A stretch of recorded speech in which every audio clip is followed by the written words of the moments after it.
Hello, welcome back to Let's Play Phoenix Wright, Ace Attorney, Trials and Tribulations, and Luigi Band 64D. Okay, in the last episode, we found out some more things about our victim, Mr. Glenn Elk. And also we met some people. Lisa Basil, the palindrome, and Glenn Elk's boss.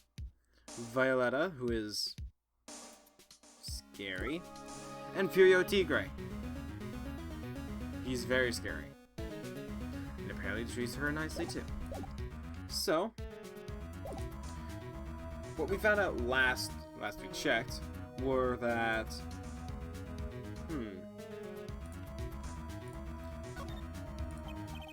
about this. You must have more. no, thanks. I've had enough, really. So thirsty. I don't leave the office. I can't tell you anything. Except on TV. Okay then. That doesn't exactly help me. But you can't tell me something about this. Because she had a Psyche-lock. About that bandage. You said that bandage around your head was from an operation? You also said you suffered a fatal injury to the head, correct? Yes. The operation was very difficult, apparently. Now, by fatal injury, you mean you were hurt very badly somehow, right? Did the injury in question have something to do with, this? Because this is a repair bill. Paid by Tigre. A car repair bill, specifically. I have here a car repair bill. From this, it seems pretty obvious that this car was involved in an accident. Let me see that. This bill is made out to the Cadaverinis. Yes, it is. I don't think I ever introduced myself. Tell me, what do the Cadaverinis have to do with me? Something tells me she's not about to say hi and introduce herself. Alright then. The relationship to the Cadaverinis is strong, and this is why. Actually, you know what? I don't think I have that evidence yet.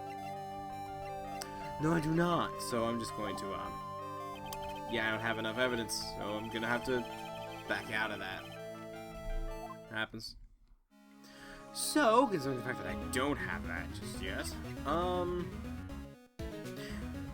well, there's another Psyche-lock we can head to. Let's go there. Oh, I'm stopped here. Okay. There he is! Old Zeddy's back feeding the pigeons again! There! Take this! This! Get out of my park! Like I thought, he's really mad. Come on, Maya. Just keep your head down and let's sneak away while we still can. What? Why? Hello, old man! What are you doing, Maya? Hmm? Hey, he just turned his back on us. Not surprised. I bet I really hurt his pride in court this morning. Hey, Mr. Kudo. Pigeon. Look, we really need to talk to you, alright? Out of with the demons, in with a good fortune. Ow, ow, ow, ow. See, shell blizzard. Painful. I always knew you were a demon, Maya. So he's still angry. Not sure if he's angry because of what I did today, or from just being crotchety. I'm sorry about what happened in court earlier today. Damn, everyone's all talking about me behind my back now. A dirty old man who was so busy looking at the serving girl's backside that he couldn't remember her face. The depraved animal. No, not at all. Are you listening to me, boy? I don't care what you say, so we just put it in. She put so much powder in young lad's cappuccino. We hear ya. Another thing, the young layabout is wearing an earpiece, and the same size as the lens of his broken spectacles. Yeah, but we're really sorry. So I made a little mistake about the face, so what? I know what I saw. I tell you! Okay, take it easy, please, Mr. Kudo. Don't tell me to take it easy, spike-haired brat, take this! Yep, he's still mad. but I'm just a bit curious. You said you were a craftsman, right? The modern world coasts the cast on its craftsmen like me size like droves. Surely it's not that. I carried a long line of craftsmen, right back to the time of the shoguns. Do you hear me? I didn't become an embroiderer, I was born one. Actually, I'm kind of in the same situation myself. I wanted to stick my fingers up in Jupiter's judge's nose, scream right down his air hole. Objection! Oh, so do you want to become a lawyer then when you were young? I don't think that's quite it, Maya. I think he's just in a bad mood, that's all. I got a tsunami of frustration inside, it's ready to burst out! If we let him start rambling now, we might never shut him up. What do I do? I think we should interrupt him here a bit. Actually, we've got places to go, things to check out and stuff. Maybe another time? Fine, whatever. Just don't forget, I got a tsunami's worth of grumbling to do. Yes. This girl right here is really looking forward to hearing all of it. Honest. What? I never said that. Come to the place where I work then. Here, bring this along with you. What is this? It's covered in seeds. Just got a coupon for a burger? You really want someone to grumble at, huh? Although, it is a burger joint. Well, if you want someone to grumble at, I can go listen to his grumbling. You know, why not? Let's just suck it up. It's better let him talk. So, there's not much call for craftsmen these days, then? Of course not, you idiot! All I'm good for nowadays is running errands. Errands? Everyone takes advantage of the elderly. Buy some bread, Gramps. Take the dog for a walk, Granddad. Feed the pigeons, old man. What am I, some sort of 2-bit community handyman? Well... Buy some bread, now that I can understand. What's the point of feeding some seedy pigeons? What do people say what you mean? Get lost, that's what they're trying to say. Oh, right. They can feed it, you see. At home, at a restaurant. I just get in the way, don't I? I'm sure you don't. Wait a minute. What did he just say? At home and at that restaurant? Hold up. By restaurant, are you talking about Trebian? Did you just get asked to run an errand there too?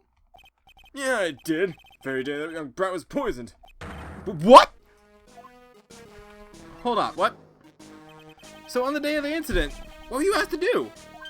Glad you asked, boy, because I'll tell you what I was asked to do. All of a sudden, that young lad slumped over the table. The serving girl collapsed. And I broke that vase. It all happened so fast, there was a bit of a daze, you see. And then the owner shouted me over to me. Excuse me, you call the police. Call him yourself, I should have said back, but I didn't think of it at the time. So, did you end up calling the police? Like I said, I was in a bit of a daze. Did you call them on your cell phone? Yeah, do I look like I have one of those newfangled thingy-majigs? I went out looking for a payphone, of course. You went looking for one? I couldn't find one right now, you know? Wandered out for 5 minutes or so. 5 minutes? So for 5 minutes after the incident happened? Yes, sirree. The owner was at Trebian on his own. Why did you mention this in court this morning? That's actually useful. Well, I would have if I would have given the chance. Oh, you bullied me out of the courtroom. Thank you, Mr. Kudo. You've certainly earned your kudos for today. Wait a minute. If that's the case, I've got more to say. Oh, yes. Suddenly I remember something else. Bailiff, escort the witness out of the courtroom. It's not my fault. You're the ones to blame. You could have at least told us before we got to court. Is it really that important that Mr. Kudo was the one who called the police? Well, what's important is the unaccounted time before the police arrived. The victim was dead, and Maggie was unconscious. Which leaves the woman, that man, alone with the restaurant. Mr. Kudo might have been chased out of the place on purpose. What do you mean? Maybe a certain someone didn't want him in the restaurant. Oh, sure, you go ahead and say there was a house in the way as usual. I suppose I would have getting myself a bishop instead, No, whatever. We need to get more details on exactly what happened. From Maggie, and from Mr. Armstrong. What do you know? He was very useful this time. Which means... Maybe go talk to someone.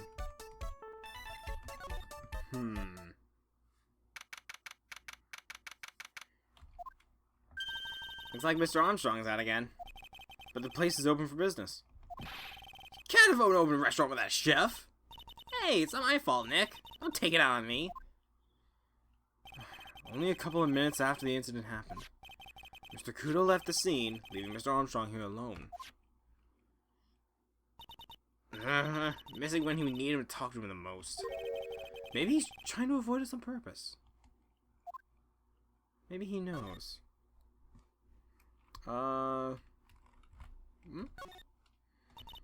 this is one of those large mirrors. I bet this is where he makes himself look pretty. There's a book on the dresser. Clarice Armstrong's bedtime literature. Not exactly Pulitzer's prize material, is it? Looks like a collection of poems he's written. Poems? Cool! Read one out! Say it in your best French accent. With intensity, okay? Alright, here's one. It's called Printemps. The tourism like actors in a film. The coffee still undrunk. Sweet nothing's over too soon. That sad Sunday morning. The foolish cocktail so delicious. Take the last sip of your tea and I know what I will do. I must lie to you. I must. Huh? That's it? Yep. That's a poem for you. Something about that poem sounded oddly coincidental. Huh. Well, I don't think we're gonna find him anywhere nearby. So, let's see if Maggie's available. I'm sure she has to be. Oh, Mr. Wright! Oh, hello, Maggie. So they finished questioning you? Was it just a believable court today, sir? So to stay up all night and block about everything that happened. Were you scared? It was pretty touch and go in there. Yeah, but you totally nailed it, old man. Well, he was all over the place with his testimony. He's not the only one. Huh? What do you mean? Everyone else's testimonies didn't match up either. Not with what I remember of the incident, anyway. Is it possible she's the only one misremembering things? It sounds unlikely, but it doesn't make sense. Maggie, you know how you said it that everyone else provided testimony that didn't match up with what you remembered? Yep, there are just so many things that don't seem to add up. The biggest contradiction is the other guy I saw at the victim's table. He's the one who slipped something into the victim's coffee. I'm sure if it was him. But didn't Mr. Kudo testify earlier today that it was the waitress who put some white powder in the coffee cup? So you really think it was this disappearing man that did it? Well, he's not the only thing that disappeared. CD vanished as well. You know, the CD with the writing on it. Oh yeah, the MC Screwdriver album, right? It was MC Bomber, Maya. The name was scrawled on the sports paper as well. They never did find that CD at the crime scene, sir. Or the victim's medication. Still missing too. Ouch. My head. This is getting way too complicated for me. It's a good thing I'm the lawyer then. But it does not really make sense. You said that you passed out when the victim, Glenelle, collapsed, right? Yes. It was so embarrassing. I mean, I used to be a cop. When I came to, the restaurant was buzzing with police. Before I knew what was going on, they arrested me, sir. So between the time the victim collapsed and the time the police arrived at the scene, you have no idea what went on at Très Bien. No idea at all. Why? Is it important, Mr. Wright? The other witness, the old man at the park, was pretty much chased out of the picture. Chased out of the picture? What do you mean? Old Seedy wasn't inside the restaurant because he was told to go call the police. Exactly. And you, Maggie, were unconscious. And that means Mr. Armstrong was alone in the restaurant for a brief period of time. No. You don't think Mr. Armstrong set me up, do you? Well, when you consider the facts, it's hard to imagine that Mr. Armstrong isn't involved in this at all. It's like the master biting the paw of the dog that it feeds. Are you sure about this, Mr. Wright? That is weird, by the way, but it's, well, the old man said as much when we spoke with him earlier. I don't know. Things that man says don't add up for some reason, sir. Maggie looks like she's trying to figure something out. We better find out exactly what happened to the old man on that day.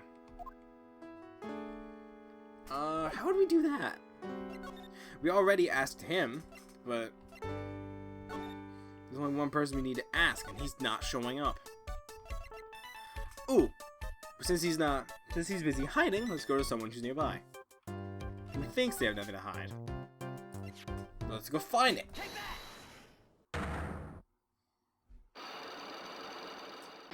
If you need to find something, just hit Control F. It'll show up eventually. So, how about you tell me what kind of trouble Mr. Elg was in? I'm sorry, sir, but we don't deal with troubleshooting here. Perhaps you'd like to speak to someone in customer service? What's she talking about? I guess I'd better just take a shot and see where it gets me. Miss Basil, let me ask you something. Did Mr. Elg's troubles have something to do with, these? What is that? A bunch of horse racing tickets. All losing ones. With that many tickets, you could get $1 at the recycling center. You good people are very, very bad. Cashing in on others' misfortunes is immoral. Why did I get a whiff of hypocrisy just now? But what is the relevance of these tickets? The victim, Mr. Glen Elg, had a gambling habit, didn't he? I don't think that's a logical conclusion based on the facts. Everyone likes to go to the races from time to time. Yeah, but not everyone buys this many tickets. Anyway, I do not believe that it proves anything on its own. You're right, but I'm not through yet. Mr. Glen Elg's gambling wasn't restricted to horse races, was it? Because he also did the lottery. The lottery, horse racing? He bought a lot of tickets and lost a lot of times. That's got to have hurt his wallet pretty bad, don't you think? Maybe bad enough to be the cause of some pretty serious trouble, perhaps? No! You alright? Glenn had a gambling habit. You good people must not follow his example. Do you understand? Trust me, even if I wanted to, I don't exactly have the money to buy any. But if you win, there's no problem, is there? And Glen Elg had a winning ticket, didn't he? For $500,000. Yeah, but it's hard to imagine how he could have been in trouble then, isn't it? It's true that Mr. Glen Elg won $500,000 in the end, but that was his first stroke of good luck. He was in deep trouble before that. Deep trouble? What do you mean? Mr. Elg's real problem was that someone, or something, more terrifying and ferocious were following him the whole time. Furio Tigre, the boss of a loan office called Tender Lender. Tender Lender? People with businesses should think harder before naming their offices. Like you don't want to talk! Blue Screens Inc. For computer... Why? Well, what do you think? Our firm's doing very well at the moment. I don't think we need to borrow money. No! I mean about Mr. Elg. You think Glen had something to do with Furio Tigre? Yes. I'm sorry, but I don't know of any connection between the two of them. Really? Because I've got proof that Mr. Elg and Tiger knew each other. Because they had an important time that they had to meet up. Furio Tigre, aka the Tiger, is the boss of a loan office called Tender Lender. This is who Mr. Elg met on the day of this murder. And the only thing a loan shark would talk to him about would be his debt. No! It's true that Glenn had racked up quite a bit of debt from his gambling habit. About $100,000, I think. $100,000? Ouch. But I heard he won the lottery, so he should have been in the clear. Shame Maggie couldn't get a bit of that good luck. Okay, so the guy got the lottery, got lucky and won the lottery. But what if he hadn't won? What was his plan then? Well, it wasn't easy to say, but he said he would use his talents to repay the money. His talents? I suspect he was talking about programming. What computer program is worth $100,000? Perhaps you good people should leave so I can go back to my work. I'm so close to cracking her. The program in question, was it by any chance this? This is a very delicate matter. Without the necessary data, there was no way I can access the information. I know Mr. Oak created some sort of program. It's not if I just show the program itself as evidence. Okay, fine. I can't just show her the CD. I need some sort of program. Where is it? Where is it? Where is it? Where is it? Program. Weird.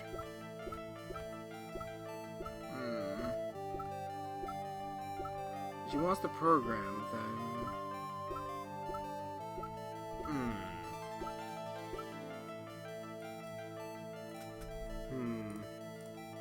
Well... I guess I don't have it. Because, like... I need the program in question, but this is just a disc with MC Bomber on the top.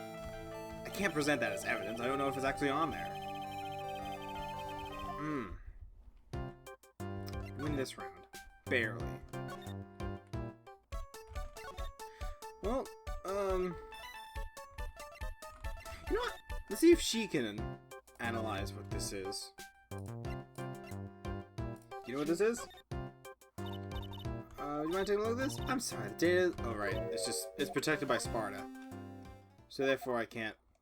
She won't access it.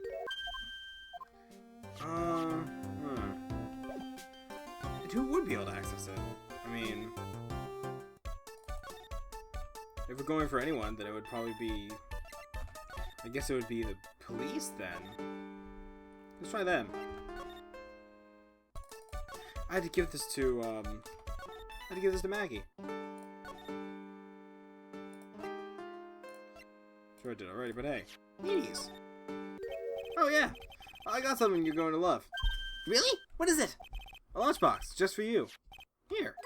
Wow! A lunchbox! Weenies, too! I can't believe it! Thank you, sir. Did you make this just for me, Mr. Wright? Nah, it was Detective Gumshoe. Who else would make such a nice lunchbox for you? Detective Gumshoe? He's really worried about you. Looks like he put a lot of effort into this, making this too.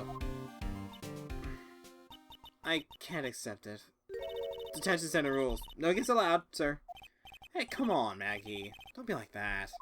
Rules are the rules. They'll lock you up if you break them. Somehow, when an ex-cop turns Raider says that, it seems a whole lot scarier. And anyway... I hate weenies! Oh. Really? It's all yours, Maya. You can enjoy it with Mr. Wright. But... She's right. It's better than letting it go to waste. But... I guess so. She seems so down about it, too. Well, how was it? I hit the spot. Love weenies. Well, good. I'm glad I gave it to you then, sir. Aww. What's your deal? What's up with you and him? Back when I was an officer, Detective Gumshoe always looked out for me. But today was the one who had to look out for him. Today, I was the one who had to look out for him, trying to incriminate me the whole time. You gotta remember, Maggie, Gumshoe's a detective. He's got a job to do. My old boss. I thought at least he'd be on my side. He is on your side. He'd do anything to help. You can't fool me. I saw him in court today. I felt like a poor little baby woodpecker being pecked out of the head with his own mother. Gumshoe's testimony was pretty solid. No wonder it hurt her so much. The one time it was solid. I hate him, sir. I mean it. I don't want to see him again. Ouch. I think I just saw Gumshoe's chances go down in flames like the Hindenburg. I don't think it's getting through to her that he really was trying to help. I think I should go tell him that it was... No? Okay. Well, that's a shame. Alright, let's talk to you about some other stuff. How about... Remember anything else about him? I was better after the trial this morning. I've been a bit of a courtroom proceedings addict for years now. It feels like forever since I saw him when he's as slippery as that old man. He's not really that bad of an old man, though. Still, I feel a bit uneasy. Huh? I thought you just said you felt much better. Maggie, if there's something on your mind, you gotta tell us. Especially if it has to do anything with Mr. Kudo or his testimony. Roger, I'll spell it out. I'll spell it all so you can make a. I'll spell it all and see what you can make of it. Nice. More info. Finally, someone helping us. Is there anything about Mr. Kudo's testimony that stood out as odd to you? Actually, yes. The fact that he was even testifying to begin with doesn't quite... Doesn't quite what? Well, when I took the coffee over to the victim's table... It's true that there was another customer in the restaurant. Yeah, we know that already. It was Victor Kudo. But I can't really say it was an old man. Okay, then how about calling him a really old middle-aged man? No, age isn't the issue. The other customer was a woman. A woman? What? Are you sure, Maggie? Well, I'm not 100% sure, but I think so. So, what does the woman look like? She was sort of creepy. She had a kind of a cackling laugh. Creepy? Cackling? Why do I get the feeling that I've come across a woman like that recently? Well, I think we did all we could here. Let's see if he's done being busy. Ah, wonderful. My third just went up in smoke! Why the heck isn't the press conference set up yet? Superintendent's here already. Yeah, there's a problem with the internet too. I already told you to stop using your computer, Chief! I'm watching videos online. I'm catching up with my Asian soap operas. Gonna have to wait, Chief. Don't know the switch. No! Just when some young guy was going to confess to his son's hotshot girlfriend. Wow, this place really is buzzing. Something must be going down. Something really big. Oh, what are you doing here, pal?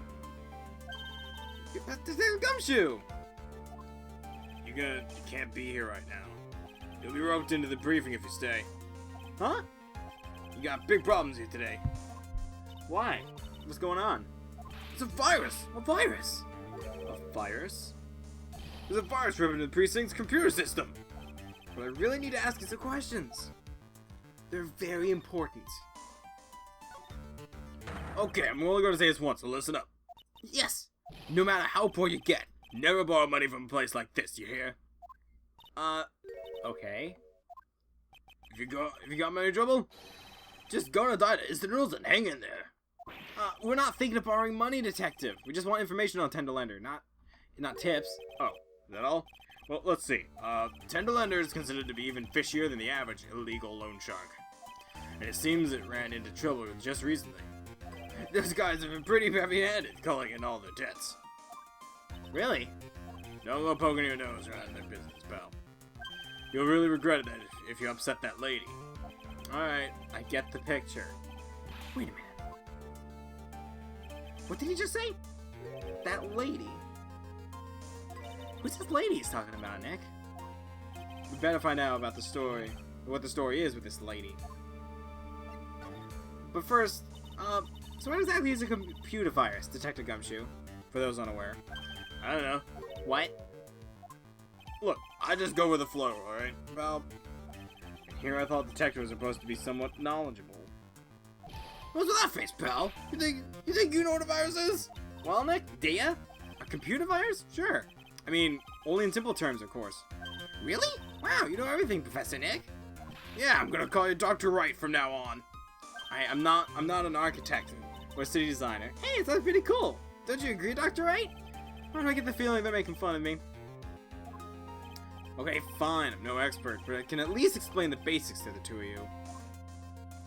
Time to learn something. A virus is a program that gets inside a computer and causes damage. Damage? You mean it makes the machine go boom and explode? No, the damage is, well, it's all internal. So the inside goes boom, right? No, imagine all the case data you got stored in the PCs here in the station. A virus could wipe out all of that. That's the kind of damage I'm talking about. Software deletion. Wow, that's scary. Yeah. What's even more scary is that viruses are infectious. Infectious? Most computers are connected together on a network, right? A virus can move from one machine to another over the network. so the virus just keeps spreading faster and faster. Mm-hmm. Just like a real virus, huh? But Nick, why would anyone want to make a program like that? Yeah, it takes ages to type in all that data. Why would you want to destroy it, pal? No, people don't infect their own machines. They send the virus to someone else's. What? That's horrible. Oh, I get it. It's like you season on Godot when he catches a cold. Right. Then he wouldn't be able to turn up the account tomorrow, so he'd be too sick. You really shouldn't do stuff like that, Nick. It's wrong. Who? What? Where? When and why did these conversations jump into about talking to me? Anyway, that's what a computer virus is. A bad program that causes damage. And all the different viruses have names, right? I kind of feel like I've heard that name of the virus you caught somewhere before. Name the virus? Huh. I feel like I've heard about it before, too. Just a question. Do you know... Oh, I'm gonna talk about that. You know what? Do you know anything about this? Dr. Gumshoe, about this. What? Trying to concentrate on Maggie and the virus right now, so I... Duh! That's it! The stupid name! I remember it! I thought so. Here it comes. Don't just nod to yourself and keep it in the dark, Nick. What's going on? It's okay, Mice. You don't have to cry about it. The name's scribbled on that sports paper and written on that CD. That's the name of the virus. MC Bomber. What? Yeah, the virus just infected every computer on the station, pal. It's MC Bomber. Can you give any more details, please? We need those. All of them. Please. You already knew about the MC Bomber virus for a while back. A group of criminals issued a series of demands to the head honchos of law enforcement. They threatened to release the virus if their demands weren't met. Who are they? I don't know. Some hotshots with the criminal underworld would be my guess. And now the virus has been released, huh? Now the virus released, huh? Yeah, it's in every computer of every public office in the city. But everyone's going nuts! They're hopping around like they're dancing at a carnival. All this stuff with criminals and viruses. It almost feels like we're in a sci-fi movie. Apparently the programmer who made the virus was a real genius or something. The focus right now is on tracing the root of the virus to the black market. You mean someone put this virus up for sale? Yeah, and because this one's so powerful, they're estimating its price tag in the millions range of dollars, pal. Millions? A virus can be worth that much? Wow. Hey, we know what's on this disc. And we know it's not just some bad mixtape. Also, hey, I always flash my badge to someone. Why not now? What do you think about this, Detective Gumshoe? Sorry, pal. I can't discuss anything connected to the case. Hey! I thought you just said you were going to help us out. I can't help you out if I don't have any info. Oh yeah, I suppose the retrial has only just begun. Yeah. Oh, we should talk about Maggie. Maggie's probably crying all alone now, huh? Yeah, thanks to you. I'm sorry.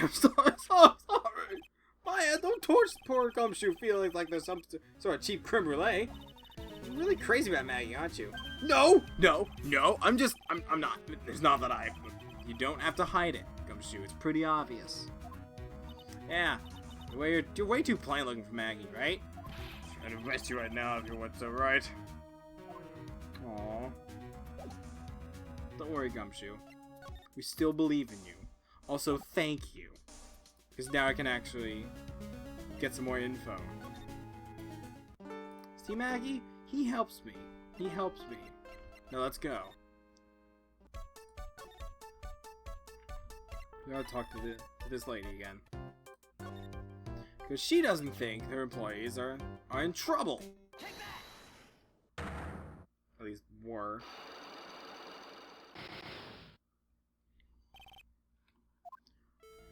Because first, she tried to explain she tried to just pretend that Glenn wasn't in need of money. Very blindly, I would say. I recommend calling it a gambling hotline at this point. Because not only was he going through horse races, but he also did a lottery too often. And then, at least she admitted to it. But of course, just because you win $1 million doesn't mean You don't need the $1 million because of someone more intimidating from taking your lunch money. Like Furio Tigre. And the reason he did was because, like, you know, he had a loan. Most likely was in need of money. Not the thing I'm looking for. How I know they knew each other is from this horse. Because they had a date that they had set up. So they can meet up so they can discuss dealing with a loan. What did he say? But he said he would be paying his talents with programming. So the program in question that you're worried about, was it this? Well, this is it. This is it, isn't it? This is the virus that's infecting computers worldwide as we speak. MC Bomber. No! Just like a firewall. If you throw yourself at it just enough times, you eventually crack through. There's always an open port. Be sure to hide them. Glenn's head's been more processing power than any computer. But it had been affected by a gambling virus. Glenn was in too deep. You mean he was in debt? Yes. $100,000 in debt. Not an easy amount to repay. So, he said he would take on some extra work. Something a bit risky. Risky? How risky? Maybe he was going to become a waitress at Trebian? Where do you come up with these ideas? So, it's safe to say Mr. Elg was the creator of this virus, huh? The MC Bomber virus? Yes. It was a work of genius. In a bad sort of way, of course, but still genius. Something like that would probably fetch several $1 million on the black market. Inconceivable! Gumshoe was right for a change! This date, December 3rd, that is marked on his calendar. That was his deadline for repaying his debts. Oh, was it? I guess we won't be needing these horse racing tickets anymore. Let's just put them back. Or we can... Yeah, okay. For a second I thought I was going to throw it away, but let's just put them back. It's a trash can, Nick! His job, not mine. Okay, so we needed money. Let me get this straight. Glenn Elg was in desperate need of money. Okay. And he did have an appointment with him. So they are linked. Gotcha. Gotcha, I'm getting it. So that's how Glenn Elg is connected to Tigre. Let's see if he decided to show up. No. Okay. Let's see if... You know what? Let's talk to Gumshoe. See if I can talk to Gumshoe a little bit more. Because I know I'm not done. There's only one issue I want to deal with first. Now I know more about MC Bomber. This is the one you're talking about, right? That's the girl that works over at Tindalender. You want to stay away from her, okay? I mean it. She does look kinda unforgiving, doesn't she? That should be the least of your worries, pal. What's that supposed to mean? What could be worse? Her name's Viola Cadaverni. She's the only granddaughter of Bruto Cadaverni. Bruto Cadaverni? Do you know who that is, Nick? Never heard of him. Bruto Cadaverni is the boss of the Cadaverni family. The Cadavernis? That's one scary sounding name. We can't touch them. They're way too powerful for the police. But you're thinking of taking them on? Aren't you? No, you don't remember ever saying I was going to. Better get some more info out of Gumshoe about this family. There we got him talking. Cadavernis. I'm not sure if I really want to get involved in this, but who are the Cadavernis? Who are they? Scary bunch of people, that's who. You're a cop and you're scared? What's that about? Trust me, it doesn't matter if you're a kid or a cop, these kids are scary. They got some serious clout in the criminal underworld. You can't touch them. They got too much moolah. Moolah? As in, they pretty much control all the cash in the city's black market. The black market, huh? And that includes Tindalender, I take it. Sure, no one stands up to Bruto Cadaverni. I mean, no one. Interesting. So Viola's the granddaughter of some mafia boss then? Yeah, and everyone knows how much Bruto loves his little girl. She means everything to him. So, how did she end up at Tendal Ender? I don't know, pal. But I heard she and the boss at Tendal Ender are pretty tight. Tight? That's what it said in the file I read related to Maggie's case. Sounds like a pretty important clue. Ugh, can't believe it. Almost forgot the most important thing. And that is? You know, the lunchbox. How'd everything go? Lunchbox? You remember the weenies? I hate weenies! Oh, yeah, those weenies. So, how did the weenies taste when they went down the hatch? Huh? It was delicious? Yeah? That's what you said? Really? Well, not exactly. Don't worry about it, pal. I figured something would happen. So I came prepared. Prepared? What do you mean? Made a jumbo lunchbox. Oh! Do me a favor again, huh, pal? Deliver this? This sure is a heavy burden. In more ways than one. You can just imagine Maggie's little eyes sparkling with joy when you bring her that. Weenies again, Nick. Tell me I don't have to eat these too. Shh. Just hold on to this again, Maya. I love how I was like, give it to Maya. Again. I really can't eat anymore. I don't have the heart to tell him. I really don't. Let's go. Dang. She's gone. I'm sad. But we do have a lead on the Catarines. Are you back yet? No? Okay. I kind of expected he would be. Oh well. Back to Random Square. Hell, man. Professor. Bye-bye.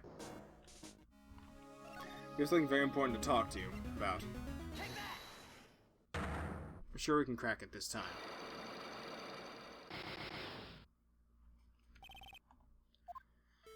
So you said the bandage came from an operation of a fatal injury. That you were hurt really badly. But we know, let's talk about this. We can tell it was an accident. Made out to the Cataverians. Right. We can tell your relations are strong with it. Because you're his granddaughter. I know exactly who you are, Viola Cataverini. You sustained that injury in a traffic accident, didn't you? It happened about 4 months ago. I was driving in one of our family's cars, and someone pulled out in front of me. It was a motorbike, or something like that. I don't remember it much. Anyway, I swerved to try to avoid it, but...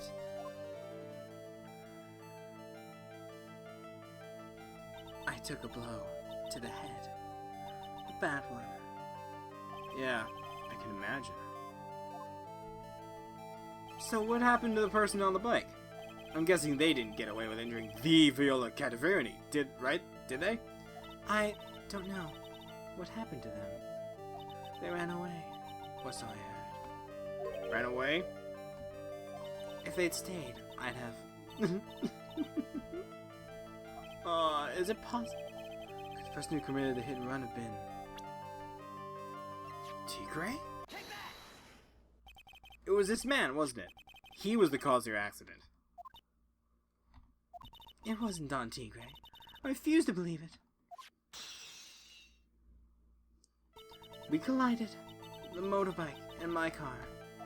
But Don Tigray isn't injured at all, is he? It was the Tigray who caused Viola to crash. I can feel it. Plus, one of her locks just broke, so she must have suspected it was him too. I'm sorry, Miss Cataverini, but I have proof that the tiger was involved in a traffic accident on his bike. It may not be a motorbike, but he definitely has his faithful old scooter.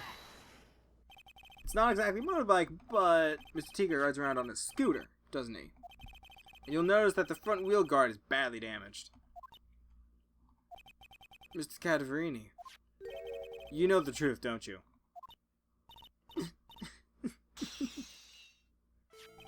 This repair bill was paid by Furio Tigray. The Cataverinis were known for ages to cause the accident. who have known for ages who caused the accident, haven't they? It's possible, perhaps. Somewhere inside me, I thought that may be true. I knew it. But Don Tigre still saved my life. The operation was very complicated. It was very, very expensive. How much are we talking? Very, very, very expensive. She seems kind of hesitant to give me an actual figure. I should back off.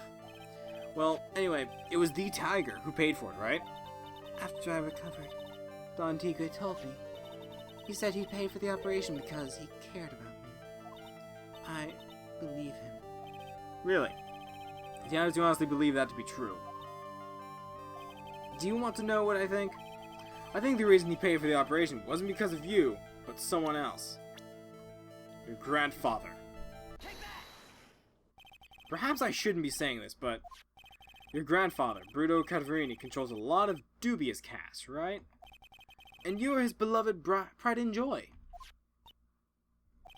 Sure, I don't know exactly how much the operation cost, but if you weren't the granddaughter of Mr. Cataverini, do you think Mr. Tigre would have paid the money?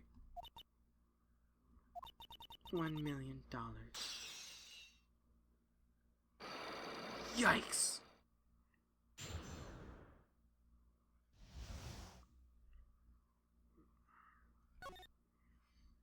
"4 months ago, I was in a traffic accident. That's why I needed the operation. When I woke up, they told me it was nothing serious. A simple procedure." Oh, really?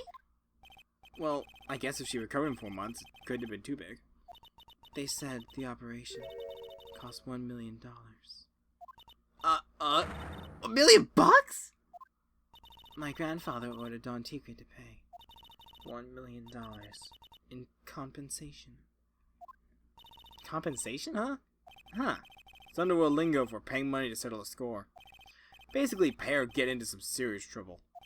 But $1 million bucks? This has to be related to a poisoning case somehow. Compensation? I wanted to believe him. I wanted to trust what Don Tigre said. He said it had nothing to do with my grandfather being Bruto Cataverini. I wanted to believe he helped me because he cared about me, not about my grandfather.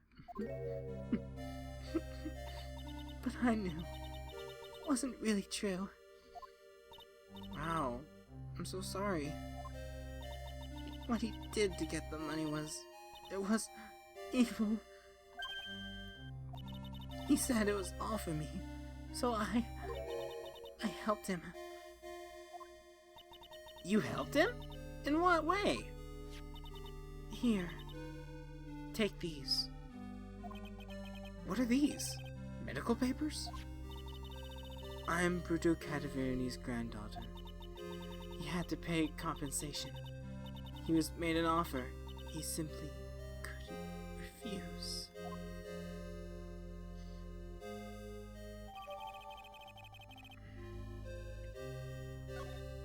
Wow. I feel so bad for Viola. It's inexcusable. Huh? There are 2 things that I consider inexcusable. Poisoning and betrayal. Only a coward would hurt people using either of these tactics.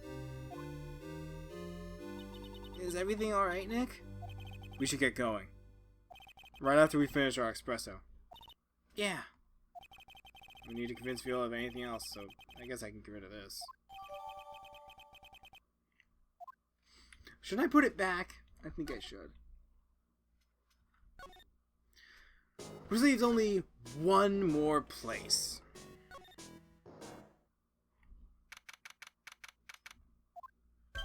Bonjour! I've been waiting for you to return. Mr. Armstrong! Good timing. I was hoping to find you here. We'd like to ask you a few questions. Oh, he hasn't got anything to say to you, fellas. It's enough. Who you calling Zini, Ope? Come out from under the table already, Maya. Okay, hand it over. What? You won't play games with me? I would recommend that. Medical papers, now. Uh-oh. I think he wants Viola Cavarini's papers back. You mean this? The $1 million medical papers? Why am I an idiot? Miss Cataverini trusted you. That's why she said that she helped you. Forget about it. The girl's dumber than an eggplant. You wanna know what's sad? I'll tell you what's sad. It ain't only her face. She thinks she's got powers because of a brutal little girl. Now that's sad. Can't let you have these papers. Tomorrow in court, I'm going to expose you for what you did with the $1 million that you used to pay this off. You crazy or something? I don't care if you want to give me a 2 or not.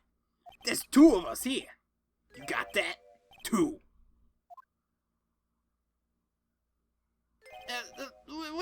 Wait. Mr. Armstrong? Forgive me. I can't argue with him. Oh, that really hurt. Is that all you got? I'll be taking those papers now. Armstrong, get that lighter. Wait, don't take too things right. That was so stupid. I shouldn't let my guard down. Those medical papers were vital evidence. Hold it, pal! Detective Gumshoe? Detective? You think you could stop me, Kappa? Beat it! Whoa! Calm down. Come on, Gumshoe. Keep it together. You guys, get out of here. Leave this guy to me. But go, pal. Now take this. If you get hurt, who's gonna look after Maggie, huh? Alright. Thank you, Gumshoe. Wait, Nick, don't leave me behind. I'll get even with that guy tomorrow. In court. Tenderlander's going down.